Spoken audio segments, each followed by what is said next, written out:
Hello and welcome to Story Radio, the podcast for readers, writers and lovers of literature everywhere. Today we're listening to The Watchers, written and read by Kae Hart.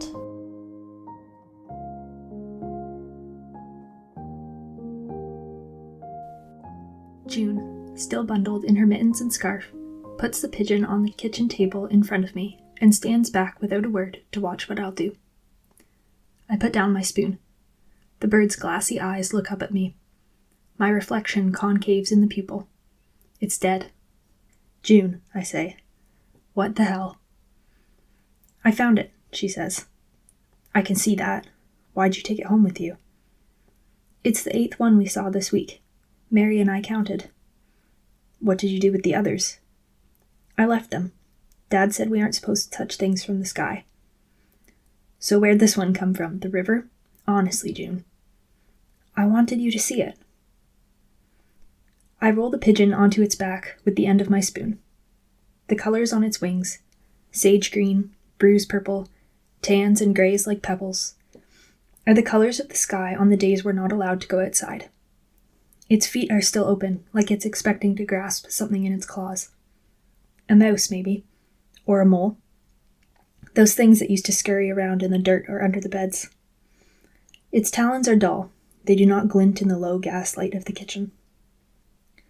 Why did your walker let you pick it up? June shrugs. He has so many of us to walk home. He doesn't see. I remember my own school days, walking home while the air blustered through the streets. Our mittened hands secured to a long iron bar, led in turn by a walker who usually wanted to be somewhere else. I remember dropping each of my friends off at their own houses, watching them walk in the door, to be sure no one would be lost after dark, continuing on as the wind cut through my coat. June and I are the last on the line. Its eyes are too big, June says. Take it outside. Her eyebrows scrunch. I want to keep it. It's going to rot. No, it isn't. They never do. The ones on the road stay there until the city cleans them up. It's dinner time, I say. Put it outside and come sit down. She picks up the pigeon before I can stop her and carries it, cradles it, like it might flutter back to life at any moment, to the curtained-off section of the kitchen that we call her room. She doesn't even take off her coat or mittens. She slides the purple fabric back so I can't see inside her room. I could go in and demand that she get rid of the bird. I could remind her what Dad said, not only about touching things from the sky, but also about listening to me and remembering that I'm in charge. But no one comes away from an argument with June without a headache. So I wait. She'll come out when she's hungry.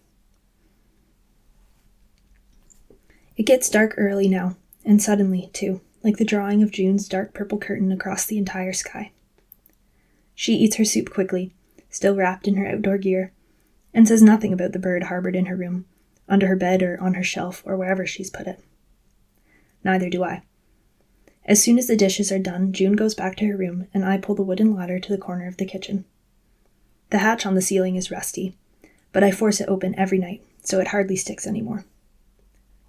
The cold air rushes into the house, rattling the iron pans on the wall, until I slam the hatch shut behind me. I kneel on the tin slats of the roof and drag the telescope from beneath the tarp. It's bigger than I am if I extend it fully, which I always do. I have to stand on my toes to see anything. At first, the darkness is absolute and thick. There aren't any stars, of course, but the trees past the edge of the city glow sometimes if the weather is right. It is tonight. I study the luminescence and note down the temperature, the length of the shadows cast across the dark roofs, the sick glow of the leaves. I write carefully and clearly in the bound paper book so Dad will be able to read it when he comes back. Keeping records, that's what he always wanted. That's what he said was important. The only thing that's important. Numbness creeps over my fingers while I write. I have to stop after every measurement and tuck them back into my coat, watching and waiting until I can bear to hold the pencil again. It would be easier with a pen. I wouldn't have to press so hard, and then I wouldn't have to wait so long to regain my dexterity. But no one has pens anymore. The ink started to make people sick years ago. Beyond the trees, the silhouettes of the mountains stand rigid against the dark green horizon. Beyond that, there's the power plant. I've never been there. We aren't allowed. Sometimes they send out messages, like the ones that say to stay inside because the air is dangerous. Then school is cancelled, and June goes stir-crazy, and usually we yell at each other a bit. Sometimes the power plant reminds us to be careful when we eat things that grow in the ground. Dad always thought that was funny. It isn't the ground we have to worry about, he would say. It's the sky. I watch the mountains for a while, with my hands thawing in my pockets. My scarf grows stiff from the condensation of my breath. The wind cuts sharp, but a thick, rancid heat wavers beneath it, and I know that tomorrow we will not be allowed to go outside. I'll have to insist that June gets rid of the bird before then. After an hour, a new silhouette appears halfway up the tallest peak of the mountains. It's closer tonight, jagged on the edges, cutting a sharp figure against the sky. Huge paws secure it to the mountain. The eyes look toward me. I watch through the telescope as always, and it does not move. It never moves. It's like an old photograph pasted against the sky with glue. But tomorrow it will be closer. And after that it will be closer again. I know this with as much certainty as I know my name. I let my breath out, slow. The lens of the telescope clouds over. June knocks on the ladder. I get on my knees and put my head down through the hatch back into the kitchen. She's standing there at the bottom of the ladder, staring up at me, and the whole thing looks distorted and upside down. I say, "What?" "The bird is dead," she says. "I know it's dead. It's been dead all day. But now it's dead." I put the telescope away and come down the ladder and stand at the kitchen table with her. The pigeon lies on its side, right where it did when she set it down beside my soup bowl earlier. Its wings are limp on the wood. Its lungs are deflated, its body sunken like a balloon. Its eyes, those massive pupils like the convex lens of the telescope, reflect none of the light, not even a reflection.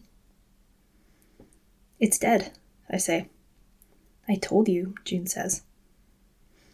She agrees to bury it. I tell her that I can feel the wind, and we won't be allowed out tomorrow, so it has to be tonight.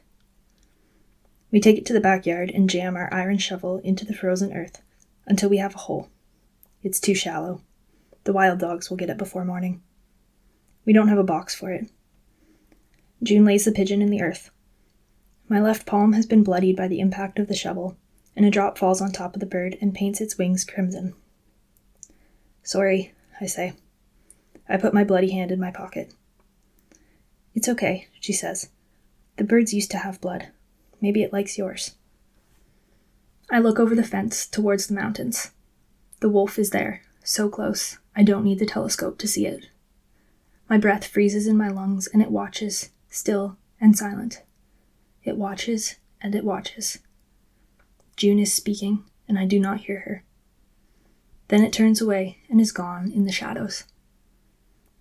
June pushes handfuls of icy earth over the body of the pigeon. The color of its wings and the glare of my blood disappear.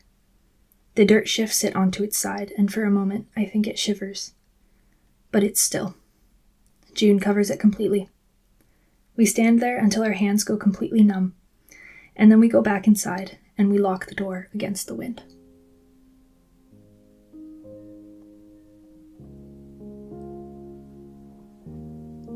That was The Watchers, written and read by Kae Hart. If you're enjoying our podcast, don't forget to visit our Patreon. You can donate as little as £2 for a shout out. Thanks for listening, and see you soon. Bye.